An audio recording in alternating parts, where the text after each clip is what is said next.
Welcome to our channel.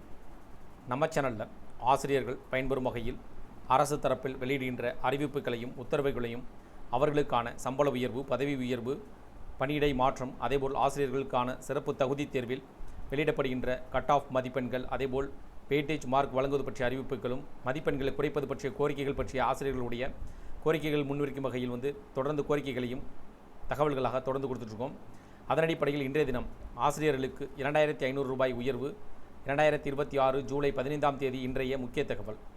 2026ஆம் ஆண்டு ஜூலை மாதம் 15ஆம் தேதி இன்று ஆசிரியர்களுக்கான 2500 ரூபாய் உயர்வு யாருக்கு அறிவிக்கப்பட்டுள்ளது, இந்த 2500 ரூபாய் உயர்வின் மூலமாக எந்தெந்த ஆசிரியர்கள் இந்த உயர்வை பெறுவார்கள் என்பதை பார்ப்போம்.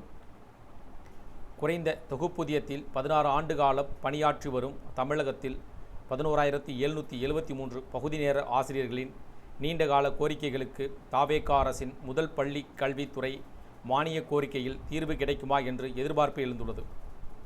தமிழக அரசு பள்ளியில் 6ஆம் வகுப்பு, 7ஆம் வகுப்பு மற்றும் 8ஆம் வகுப்புகளுக்கு உடற்கல்வி, ஓவியம், கணினி, இசை, தையல், தோட்டக்கலை, கட்டிடக்கலை, வாழ்வியல் திறன் கல்வி உள்ளிட்ட பாடங்களை கற்பிப்பதற்காக கடந்த 2011-2012ஆம் கல்வியாண்டில் 16,549 பேர் பகுதி நேர ஆசிரியர்களாக நியமிக்கப்பட்டனர். தொடக்கத்தில் ரூபாய் 5,000 தொகுப்பூதியம் வழங்கப்பட்ட நிலையில் பல கட்டங்களாக உயர்த்தப்பட்டு தற்போது மாதம் 15,000 ரூபாய் வழங்கப்படுகிறது. இருப்பினும் பணி நிரந்தரமே எங்களின் ஒரே தீர்வு என்ற கோரிக்கையுடன் ஆசிரியர்கள் தொடர்ந்து போராட்டங்களை நடத்தி வருகின்றனர். பணியின் பெயர் பகுதி நேர ஆசிரியர் என்றாலும் பள்ளிகளில் நாள் முழுவதும் பணியாற்ற வேண்டிய நிலை இருப்பதாக அவர்கள் தெரிவிக்கின்றனர். மாணவர்கள் மற்றும் ஆசிரியர்களின் விவரங்களை கணினியில் பதிவேற்றுதல், வருகை பதிவு, உதவித்தொகை தொடர்பாக பணிகள், அரசு திட்டங்களின் இணையவழி பதிவுகள் உள்ளிட்ட பல்வேறு நிர்வாக பணிகளையும் இவர்களே மேற்கொண்டு வருகின்றனர். பணி நிரந்தரம் இல்லாததால் ஏற்பட்ட பொருளாதார நெருக்கடி, ராஜினாமா, ஓய்வு, இயற்கை மரணம் உள்ளிட்ட காரணங்களால் சுமார் 5,000 பணியிடங்கள் காலியாகி உள்ளன. தற்போது 11,773 ஆசிரியர்கள் மட்டுமே பணியில் உள்ளனர். இவர்களில் உடற்கல்வி 3,843, ஓவியம் 3,721, கணினி அறிவியல் 2,033, தையல் 1,584, இசை 329, வாழ்க்கை கல்வி 192, கட்டடக்கலை 49, தோட்டக்கலை 22 பேர் பணியாற்றுகின்றனர். இவர்களில் பெரும்பாலானோர் 50 வயதை கடந்தவர்கள், மாற்றுத்திறனாளிகள், விதவைகள் மற்றும் பொருளாதாரத்தில் பின்தங்கிய குடும்பங்களை சேர்ந்தவர்களும் அதில் உள்ளனர். ஒரே பாடங்களை நடத்தினாலும் நிரந்தர சிறப்பாசிரியர்களுக்கும் பகுதி நேர ஆசிரியர்களுக்கும் இடையே ஊதிய வேறுபாடு நீடிக்கிறது.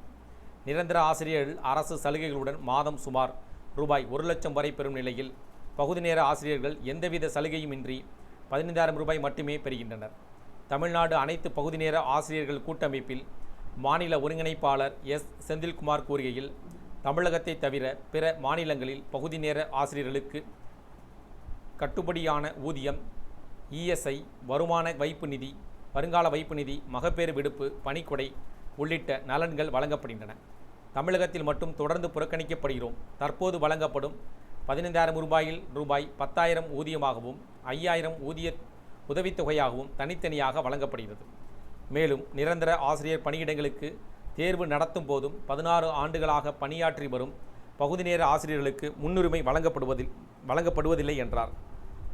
தேர்தல் காலத்தில் பணி நிரந்தரம் மற்றும் சம வேலைவாய்ப்பு, சம ஊதியம் என்ற வாக்குறுதிகள் வழங்கப்பட்ட நிலையில் அவற்றை புதிய அரசு நிறைவேற்றும் என்ற நம்பிக்கை இருப்பதாக ஆசிரியர்கள் தெரிவித்துள்ளனர். எனவே பள்ளியில் கல்வித்துறை மானிய கோரிக்கையிலேயே பகுதி நேர ஆசிரியர்களை நிரந்தரப்படுத்தும் அறிக்கையும் அதற்கான அரசாணையும் வெளியிட வேண்டும் என்றும் அவர்கள் வலியுறுத்தியுள்ளனர். சிறப்பு ஊதியத்தொகை கடந்த ஜனவரியில் நடைபெற்ற தொடர் போராட்டத்திற்கு பிறகு பகுதி நேர ஆசிரியர்களின் மாத ஊதியம் 2,500 உயர்த்தப்பட்டு 15,000 ரூபாயாக நிர்ணயிக்கப்பட்டது. மேலும் மே மாதத்திற்கான சிறப்பு ஊதியத்தொகையாக 10,000 ரூபாய் வழங்கவும் அரசு உத்தரவிட்டது. இதற்காக ஆண்டுதோறும் 44 கோடி ரூபாய் ஒதுக்கீடு செய்யப்பட்ட நிலையில் பகுதி நேர ஆசிரியர்கள் கடந்த மே மாதத்திற்காக 10,000 ரூபாய் சிறப்பு உதவித்தொகையை பெற்றுள்ளனர். இந்த தகவல்கள் உங்களுக்கு பயனுள்ளதாக இருந்துச்சுன்னா, இந்த கோரிக்கைகள் உங்களுக்கு பயனுள்ளதாக இருந்துச்சுன்னா வீடியோக்கு லைக் பண்ணுங்கள். மீண்டும் இதேபோல் ஒரு பயனுள்ள தகவலை சந்திப்போம். நன்றி.